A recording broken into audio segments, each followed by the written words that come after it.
If you seek happiness, you will only find it in the depth of adoration. Christ's message for you today: trust Him and give Him your direction. The simplicity and purity of your heart overflow with joy and happiness for others. Let us also consider David's sin and examine his first step. David committed adultery, which led him to murder in order to cover his sin. This also led him to deception and lies to mislead Uriah the Hittite. 2 Samuel chapter 11, 8 to 13. Was adultery the first step? No.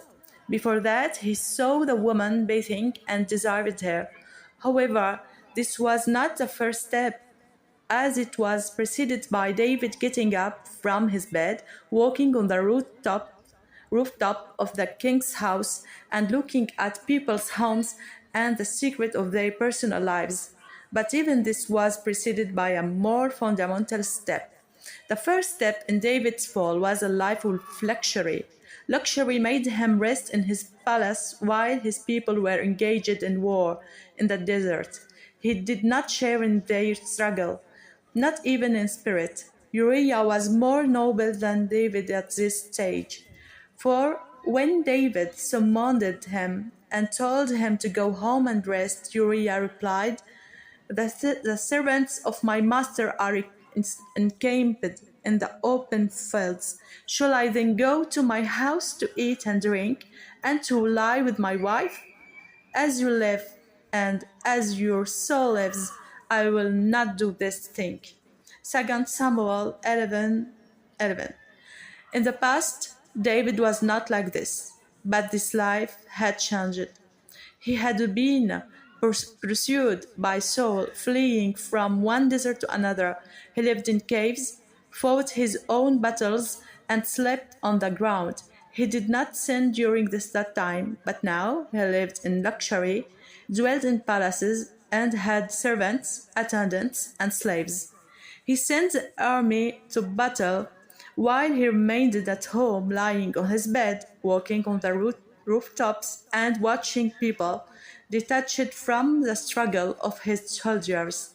Luxury led him to lust, then to sin, and then to trying to cover it up. Thus, he fell into many sins, which later made him soak his bed with tears every night. Psalms 6. His penance lasted for many years until death.